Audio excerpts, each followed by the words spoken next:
एकदा एका गावात दोन भिकारी भोजन मागण्यासाठी जातात. त्यांनी बऱ्याच दिवसापासून काही खाल्लेलं नसतं, म्हणून त्यांची हालत खूप खराब असते. त्यांना कुणीही अन्न देत नाही.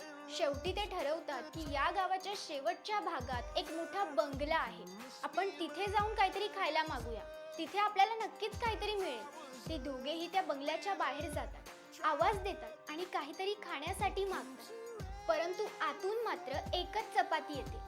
ती एक चपाती घेऊन त्यातला एक भिकारी खुश होऊन तिथून निघून जातो. दुसऱ्याला खूप वाईट वाटतं की मला काहीच मिळालं नाही, मी पण तर भुकेला होतो.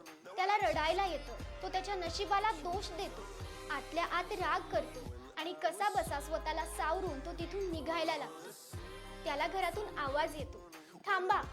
त्या घरात जी स्त्री राहत होती ती त्याला आवाज देते आणि म्हणते की तुमची चपाती गरम बनत होती, म्हणून थोडा वेळ लागला.